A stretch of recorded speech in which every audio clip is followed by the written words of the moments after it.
दोस्तों, उलमाए किराम ने एक बड़ा ऐलान कर दिया। वक्फ तरमीमी बिल के खिलाफ मुल्क की तहरीक और एहतजाज का ऐलान भी कर दिया गया है। तफसील से पूरी वीडियो देखें।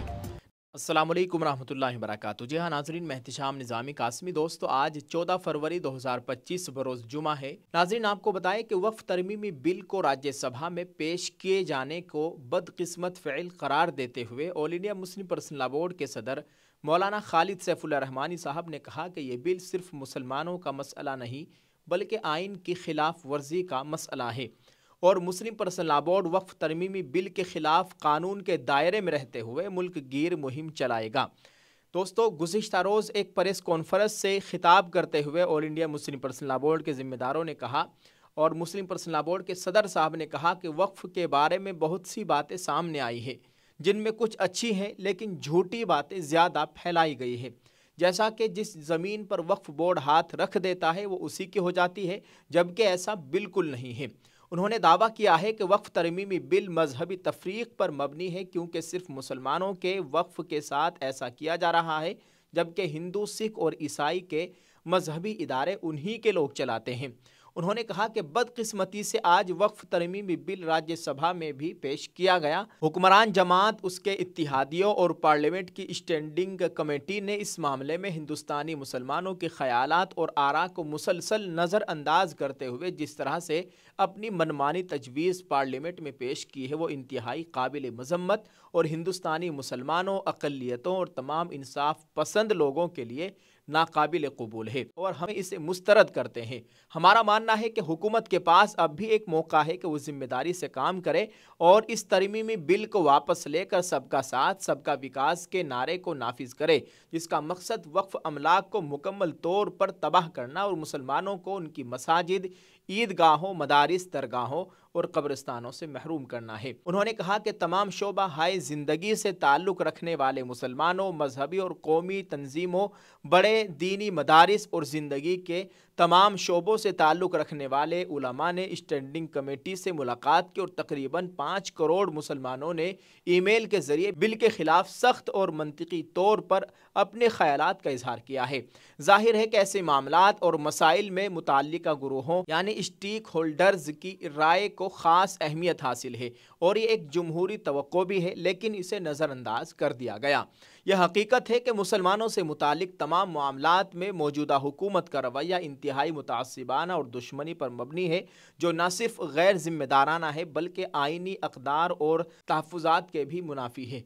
हम तमाम अपोजिशन सियासी जमातों और बीजेपी के इत्तिहादियों से अपील करते हैं कि इस बिल को किसी भी हालत में पार्लियामेंट से मंजूर न होने दें। इसी तरह हम मुल्क की सिविल सोसाइटी और तमाम इंसाफ पसंद जमहूरियत के हामी, आइनी, मजहबी और सकाफती आज़ादी और तनों के मानने वाले शहरियों से अपील करते हैं कि वो इस जालिमाना और जाबिराना बिल को कभी मंजूर ना होने दे। अगर आज ये इम्तियाजी बिल मंजूर हो गया तो मुस्तकबिल में वक्फ अमलाक, इबादतगाहें और दीगर तबकात और गुरूहों के फलाही इदारे भी इस जाबिराना रवैये के चुंगल से नहीं बच सकेंगे। हम ये वाज़ेह करना चाहते हैं कि अगर ये बिल पार्लियामेंट से मंजूर भी हो जाता है तो ये हमें हरगिज़ काबिल कबूल नहीं होगा। हम मुल्क के तमाम इंसाफ पसंद लोगों और मुहिब वतन शहरियों, मजहबी तबकों और गुरूहों को साथ लेकर चलेंगे और इस जालिमाना कानून को वापस लेने तक तमाम कानूनी और जमहूरी तरीक़े अपनाते हुए पुरअमन तरीके से इसके खिलाफ तहरीक चलाएंगे। हुक्मरान जमात का एक और जालिमाना इक़दाम उत्तराखंड हुकूमत की तरफ से उत्तराखंड में यकसा सिविल कोड का निफाज है। इसके बाद अब गुजरात हुकूमत ने भी एक कमेटी तश्कील दी है और अपनी रियासत में यकसा सिविल कोड नाफिज करने का इंदिया दिया है। सबसे पहले हम ये वाज़ेह करना चाहते हैं कि मुल्क में किसी भी रियासत को यह हक़ हासिल नहीं है कि वो अपने तौर पर यकसा सिविल कोड को नाफिज करे। मुल्क के आइन ने आर्टिकल 44 में मरकजी हुकूमत को यह हक दिया है और वो भी इख्तियारी है और तमाम तबकात और मजहबी इकाइयों की रजामंदी से मशरूत है। हम उत्तराखंड हुकूमत के ज़रिए नाफिज किए गए इस गलत, गैर ज़रूरी और मजहबी तौर पर मुतासिब मुस्लिम मुखालिफ यूनिफॉर्म सिविल कोड कानून को न सिर्फ कानूनी तौर पर अदालत में चैलेंज करेंगे बल्कि तमाम मजहबी गुरूहों को साथ लेकर इसके खिलाफ तहरीक भी चलाएंगे। हम उत्तराखंड के मुसलमानों से तवक्को करते हैं कि वो हर हाल में सिर्फ शरई कानून पर अमल करेंगे और सब्र और तहम्मुल के साथ अपने मजहब पर कायम रहेंगे।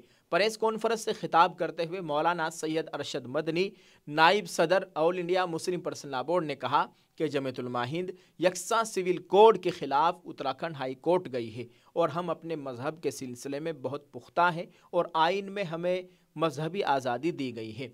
उन्होंने कहा कि जमीयत उलमा हिंद ने मजहबी आज़ादी से मुतालिक दफ़ात में अहम किरदार अदा किया है। उन्होंने कहा कि अगर हुकूमत वक्फ में तरमीम या तब्दीली करती है तो हम मुदाफ़ात करेंगे। मौलाना मोहम्मद फजलुर रहीम मुजद्दिदी जनरल सेक्रेटरी बोर्ड ने कहा कि हुकूमत तरमीमी बिल के ज़रिए इंतशार पैदा करना चाहती है और इस बिल के ज़रिए मुसलमानों के साथ नाइंसाफ़ी करना चाहती है। नाज़रीन, वहीं मौलाना उबैदुल्ला खान आज़मी, नाइब सदर मुस्लिम पर्सनल लॉ बोर्ड ने कहा कि अगर पार्लियामेंट में कुछ गड़बड़ी हुई तो सड़क पर उतर कर आइन के दायरे में रहते हुए एहतिजाज करेंगे। ये नाइब सदर all India Muslim personal law board मौलाना उबैदुल्ला खान साहब ने ये बात कही है। मलिक मुअतसिम खान, नाइब सदर जमात इस्लामी हिंद ने कहा कि ये बिल मुल्क के दस्तूर में दी गई ज़मानत के खिलाफ के साथ अक़लियतों के हुकूक के भी खिलाफ है। डॉक्टर सैयद कासिम रसूल इलियास, तर्जमान मुस्लिम पर्सनल लॉ बोर्ड ने मुक़र्रिरीन का तारुफ़ कराते हुए वक्फ तरमीमी बिल के खिलाफ मुस्लिम पर्सनल लॉ बोर्ड के लाही अमल को पेश किया। नाज़रीन, बाकायदा हमारे इन उलमाए किराम ने, मुस्लिम पर्सनल लॉ बोर्ड के ज़िम्मेदारान ने प्रेस कॉन्फ्रेंस कर ये तमाम बातें रखी हैं और लेटर पैड के ज़रिए भी इस ख़बर को शाये किया है जो हमने आपके साथ शेयर कर दिया है। आप इस ताल्लुक़ से दोस्तों क्या कहेंगे, कमेंट में अपनी राय ज़रूर पेश कीजिएगा। दुआ है अल्लाह ताला हमारे मुल्क में अमन व अमान का माहौल कायम फरमाए। आमीन। अस्सलामु अलैकुम रहमतुल्लाहि व बरकातुहू।